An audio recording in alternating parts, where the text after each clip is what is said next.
tal? Buenos días. Soy bienvenida a otro devocional en tu canal. Buenos días, Señor. Para mí es de gran gozo compartirte la palabra del Señor, poder estar contigo en esta mañana. Mi nombre es Sharon Rivero, por si aún no me conoces, y soy hija de los pastores Arturo y Lucy Ramos, que actualmente dirigen una iglesia en la Ciudad de México. Para no alargar más esto, te doy el título de este devocional: Estoy cubierto. Y está basado en Éxodo 12, versículo 29 al versículo 36. Déjame te leo este pedazo de la palabra. A la medianoche, Dios les quitó la vida a todos los hijos mayores de los egipcios. Murieron todos, desde el hijo mayor del rey que habría de reinar después, hasta el hijo mayor del que estaba preso en la cárcel. También murieron todas las primeras crías de todos los animales egipcios. Esa noche se levantaron el rey y sus consejeros, y los egipcios lloraban a gritos, pues no había una sola casa donde no hubiera muerto un hijo mayor. Esa misma noche, el rey mandó llamar a Moisés y a Aarón y les dijo: váyanse lejos de mi pueblo. Váyanse ustedes y todos los israelitas y adoren a su Dios como lo han estado pidiendo. Llévense sus ovejas y sus vacas como lo han pedido y váyanse de aquí. Y pídanle a Dios que no me castigue. El versículo 33 continúa: también los egipcios apuraban a los israelitas, pues pensaban que todos iban a morir. Los israelitas, por su parte, tomaron la masa sin levadura, la envolvieron en sus mantos y con recipientes, y todo se lo echaron al hombro. Además, a los egipcios les pidieron ropa y objetos de plata y de oro, tal y como lo había ordenado Moisés. Dios hizo que los egipcios trataran bien a los israelitas y que les dieran todo lo que pedían. Así fue como los israelitas les quitaron a los egipcios todas sus pertenencias. A primera lectura, comprender estos versículos puede ser un tanto descabellado. Comprender el por qué esta plaga era la decisión correcta para Egipto es difícil.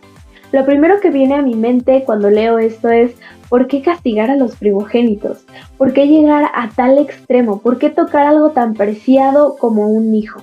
En Egipto, la muerte de un hijo primogénito era considerada una maldición. Los primogénitos eran los herederos del trono y eran los únicos que podían llegar al título de faraón. La muerte de un hijo primogénito era una tragedia para la familia y en general era una tragedia para el país. Lo cierto es que el faraón era un hombre poderoso, era un hombre que tenía rango y que tenía autoridad. Si nosotros hacemos una comparación de la vida de Faraón y de su familia, y en general de la vida de los egipcios contra la vida de los israelitas, nos damos cuenta de los estilos de vida abismales entre las oportunidades y los derechos. Quien tenía las de ganar humanamente era el faraón. Era quien tenía el poder de liberar o de condenar a un pueblo. Humanamente, él tenía la protección de su título. Humanamente, él tenía todas las posibilidades de ser quien ganara esta batalla que se estaba librando.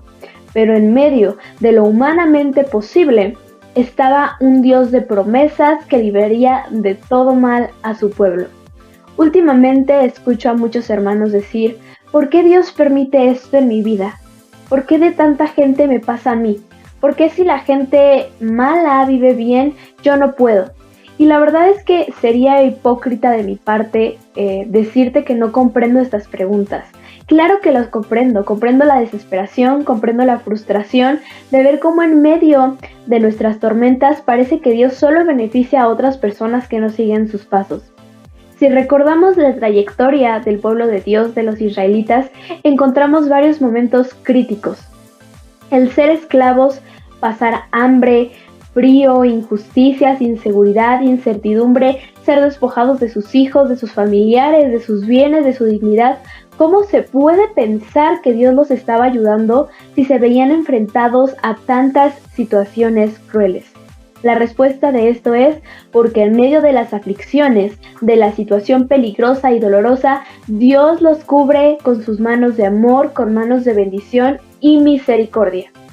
Las promesas de Dios que Él busca cumplir en nuestras vidas y que cumplió en la vida de los israelitas no venían acompañadas de un contrato que dijera: a partir de ahora todo será más fácil y estarás contento siempre.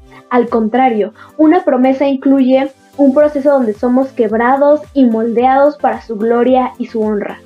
Una promesa incluye caminar el desierto, sediento y cansado, pero teniendo la seguridad de que en el momento más difícil, tú no estás solo, porque el Dios que partió los mares en dos está contigo.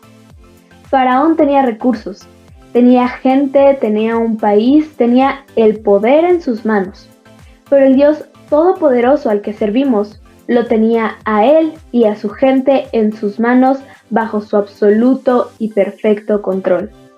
Recuerdo con claridad cuando yo era muy pequeña. Me gustaba correr en el patio de la iglesia después del culto. Y todos los niños, recuerdo bien, saltábamos, gritábamos, cantábamos, jugábamos, porque era el momento que todos esperábamos. Teníamos el espacio para jugar a lo que deseáramos. Y en medio de tanto desastre y de tantas criaturas, yo recuerdo siempre que acababa llorando porque me caía o me raspaba o rompía mis medias o algo terminaba perdiendo. Y recuerdo aquella frase mítica que siempre me decía mi papá y que creo que todos los padres han utilizado alguna vez: si te caes, te pego. Siempre me pregunté por qué después del golpe que yo solita me había metido, me tenían que pegar de nuevo. A mis 8 años no lo comprendí. Tampoco lo comprendí a los 14 ni los comprendí a los 18. Comprendí esta frase hace algunas semanas mientras escribía este devocional. Comprendí que el primer dolor que yo sentía al caerme fue la consecuencia de mi acción. El segundo dolor fue el golpe que me había dado mi padre, pero esa fue la enseñanza por desobedecer. Y el último paso fue el abrazo de consuelo que me dio mi papá. Después de todo lo anterior, entendí que ese abrazo, después de la enseñanza, fue la promesa de mi padre de quererme, de protegerme y de enseñarme en el proceso. Me fascina pensar que así es Dios con nosotros. Como hijos tenemos el derecho de escoger qué camino seguir. Tenemos el derecho de equivocarnos y de lastimarnos. Y después de eso, también somos merecedores de la enseñanza, ya sea agradable o no. Y por último, somos dignos del consuelo, del apapacho y de la victoria hacia la cual Dios espera y desea llevarnos. Los israelitas habían pasado muchísimas cosas malas, mientras se podría decir que los egipcios no. Muerte, destrucción, crueldad. El pueblo de Dios había sido claramente magullado, claro que sí. Habían perdido la esperanza, hasta que en esta última plaga todos los primogénitos de los egipcios son despojados de sus vidas. Aquí viene una pregunta. ¿Dios les había evitado el sufrimiento a sus hijos? La respuesta es no. Ellos pasaron su desierto, ellos pasaron sus momentos difíciles, pero de algo se había la certeza, se había la seguridad. Dios los había cubierto con su sangre para que ningún otro mal los pudiera tocar. Tu vida puede estar plagada de desgracias, en la salud, en lo económico, en lo emocional, en tu familia, y puedes ver a otra gente florecer mientras tú te deshaces sin saber qué puedes hacer para cambiar la situación. Y tal vez tu mente se pregunta, ¿por qué? ¿Por qué a ti y por qué no a otra persona? La respuesta es, porque entre todas las posibilidades, entre todo lo que te podría haber sucedido, este reto, este desierto, es el que tú necesitas caminar. Tienes derecho de llorar, tienes derecho de quejarte, pero recuerda levantar los ojos para recordar que estás cubierto por el precioso cuidado de Dios. Acompáñame a hacer esta pequeña oración. Señor, te agradecemos por este día, porque nos permites estar hoy aquí escuchando lo que tú quieres hablar a nuestras vidas. Conocemos tal vez de memoria la historia de Egipto, la historia de los israelitas, y sabemos los dos lados, conocemos las dos posturas, sabemos las cosas buenas y las cosas malas a las que se enfrentaron estos pueblos. Pero hoy, Señor, queremos hablar de nuestras historias. Queremos entender que todos los procesos que hemos pasado los hemos caminado al lado tuyo. Queremos seguir entendiendo y seguir aprendiendo que siempre, aún en medio de lo peor que nos puede suceder, tú nos estás cubriendo con tu sangre preciosa. Ayúdanos a comprender, no tal vez el porqué de las cosas, sino el para qué de lo que nos permites vivir. Ayúdanos a ser agradecidos. También ayúdanos a llorar, tal vez a sufrir, pero a dejar todas esas cargas siempre en tus manos. Porque todo lo que tú has destinado para nosotros es lo que necesitamos vivir. No nos dejes olvidar que siempre estamos cubiertos por tu sangre preciosa.